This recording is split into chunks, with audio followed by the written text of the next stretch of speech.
بسم اللہ الرحمن الرحیم۔ شروع اللہ کے نام سے جو بڑا مہربان نہایت رحم والا ہے۔ للرجال نصیب مما ترک الوالدان والاقربون، مردوں کا حصہ ہے مما ترک الوالدان، اس میں سے جو چھوڑے والدین، والاقربون اور رشتہ دار، وللنساء نصیب مما ترک الوالدان والاقربون، اور عورتوں کا بھی حصہ ہے اس میں سے ترک الوالدان جو چھوڑے والدین، والاقربون اور رشتہ دار، مما قل منہ او کثر، وہ مال جو توڑا ہو یا زیادہ ہو، وَإِذَا حَضَرَ الْقِسْمَةَ أُولُو الْقُرْبَى وَالْيَتَامَى وَالْمَسَاكِينُ فَارْزُقُوهُم مِّنْهُ، اور جب حاضر ہو تقسیم کے وقت اولو القربہ رشتہ دار، یتیم اور محتاج، فَارْزُقُوهُم تو ان کو کھلا دو اس میں سے، وَقُولُوا لَهُمْ قَوْلًا مَّعْرُوفًا اور ان سے اچھے طریقے سے بات کرو، وَلْيَخْشَ الَّذِينَ لَوْ تَرَكُوا مِنْ خَلْفِهِمْ ذُرِّيَّةً ضِعَافًا خَافُوا عَلَيْهِمْ، اور چاہیے کہ وہ لوگ ڈرے جو اپنے پیچھے ضعیف بچوں کو چھوڑتے ہیں اور ان پر خوف ہوتا ہے، تو فَلْيَتَّقُوا اللَّهَ، بس وہ اللہ سے ڈرے، وَلْيَقُولُوا قَوْلًا سَدِيدًا اور چاہیے کہ وہ ٹھیک ٹاک بات کرے، إِنَّ الَّذِينَ يَأْكُلُونَ أَمْوَالَ الْيَتَامَى ظُلْمًا، بے شک وہ لوگ جو یتیموں کا مال ناحق کھاتے ہیں، انما یأکلون فی بطونہم نارا، بے شک وہ لوگ اپنے پیٹ میں آگ ہی بھر رہے ہیں، وسیصلون سعیرا اور ان قریب داخل ہوں گے آگ میں۔ اسلام سے قبل عرب و عجم کے اقوام میں ایک صنف ضعیف یعنی بچے، یتیم بچے خاص کر، اور صنف نازک عورتیں، یہ دونوں صنف ہمیشہ کے لیے ظلم، جبر، بربریت کے شکار رہے ہیں۔ اسلام نے سب سے پہلے ان دونوں کو، صنف ضعیف اور صنف نازک کو، بچوں کو اور عورتوں کو، مکمل حقوق کا انتظام اور انصرام کیا اور قانونی وراثت کا اجرا فرمایا۔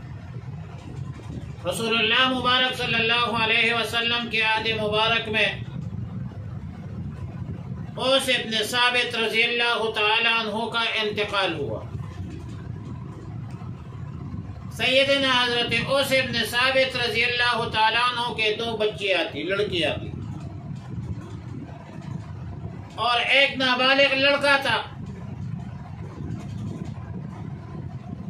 اور غیر ہے کہ ایک بیوہ تھی، مگر عرب دستور کے مطابق دونوں چچازاد بھائیوں نے اوس ابن ثابت رضی اللہ تعالی عنہ کے پورے مال و دولت پر قبضہ کیا۔ اوس ابن ثابت رضی اللہ تعالی عنہ کی جو بیوہ تھی، اس نے چاہا کہ یہ چچازاد بھائی جو پورے ترکہ پر قابض ہے، یہ ان لڑکیوں سے شادی کر لے، تاکہ میرے ذمہ فارغ ہو جائے، میرے فکر بھی ختم ہو جائے، مگر انہوں نے اس کو قبول نہیں فرمایا۔ پھر اوس ابن ثابت رضی اللہ تعالیٰ عنہ کہ وہ بیوہ رسول اللہ مبارک صلی اللہ علیہ وسلم کی خدمت اقدس میں حاضر ہوئی اور اپنے بے بسی، بے کسی، محرومی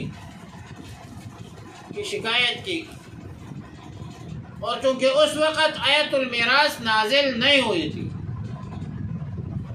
اس لیے رسول اللہ مبارک صلی اللہ علیہ وسلم نے جواب دینے میں توقف فرمایا، جلدی جواب نہیں دیا، لیکن رسول اللہ مبارک صلی اللہ علیہ وسلم کو اطمینان اور تسلی ضرور تھی کہ اس ظالمانہ، غاصبانہ اور غیر منصفانہ قانون کا خاتمہ ہوگا، ظلم کا قانون ختم ہو جائے گا۔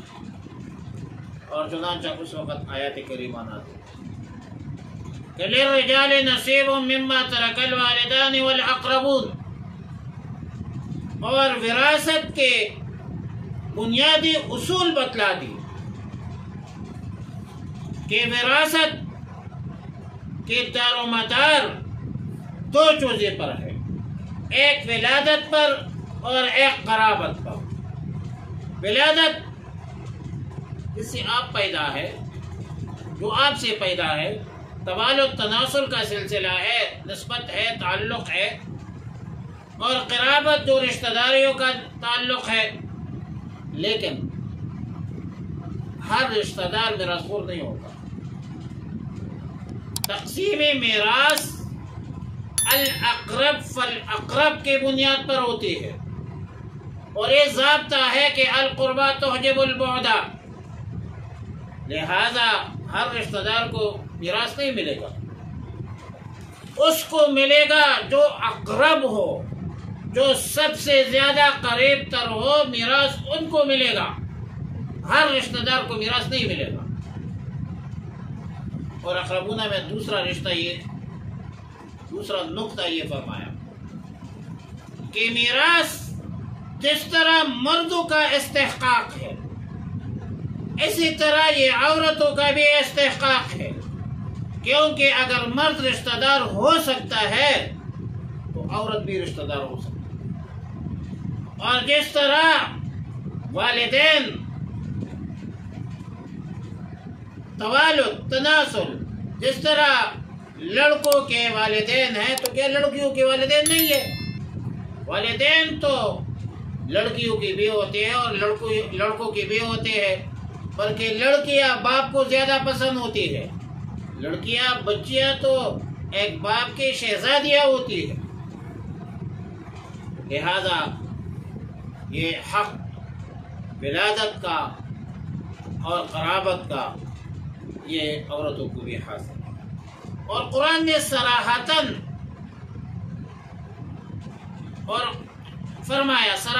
فرمایا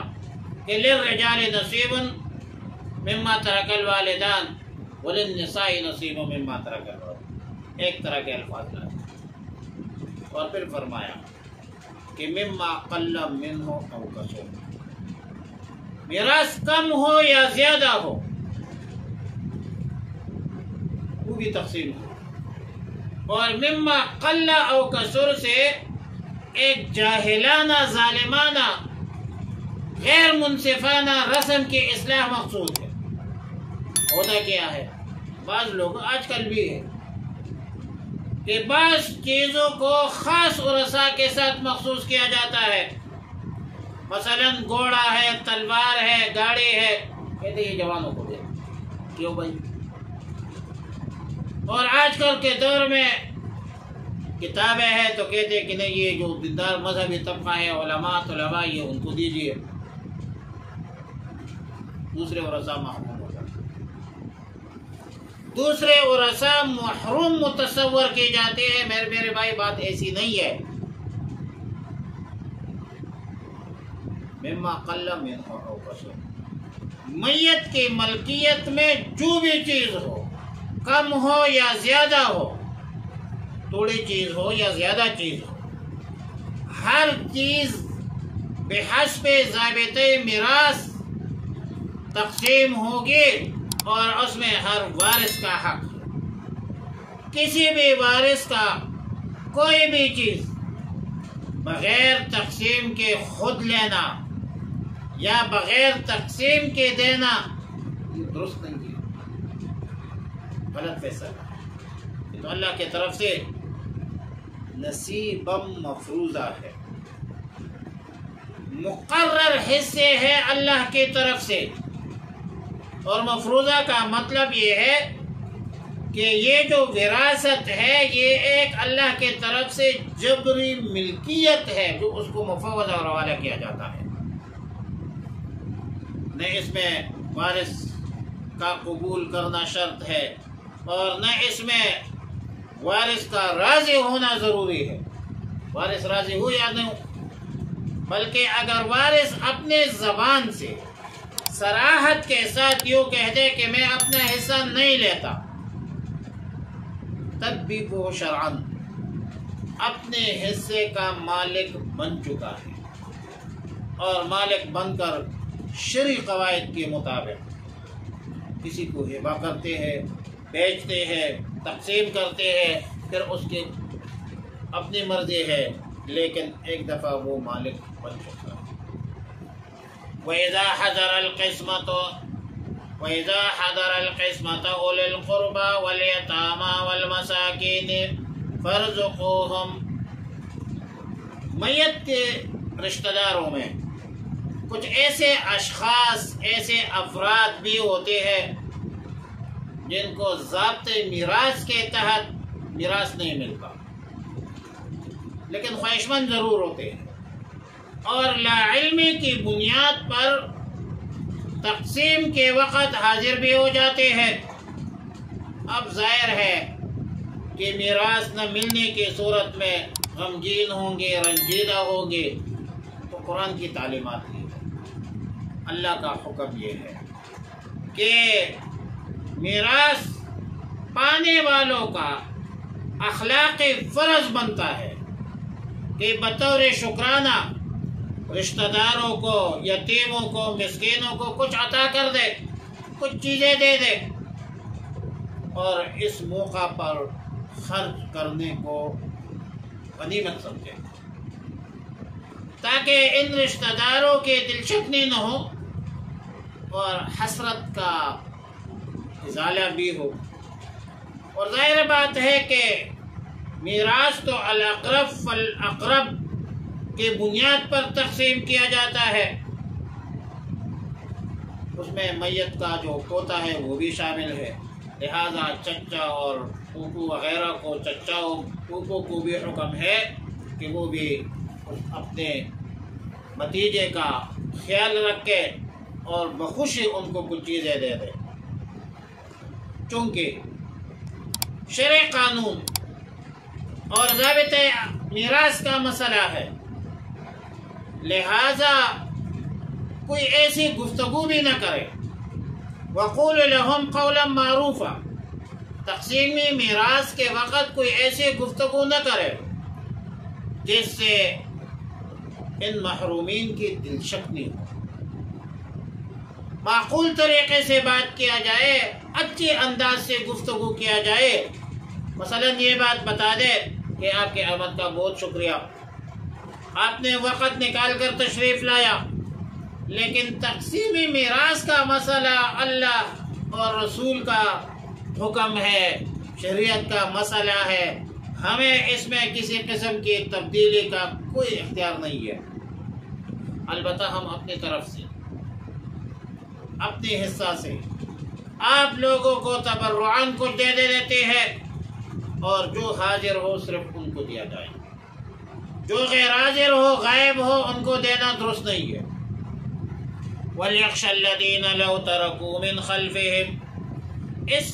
جملے میں بلکہ اس آیت میں تاکید ہے عام مسلمانوں کو کہ مرنے والے کا ترکہ اور میراث اور جائیداد اور نقد اس کے اولاد تک پورا کا پورا پہنچایا جائے اور کوئی ایسے طریقے سے ڈرے، اللہ کا خوف کرے جس میں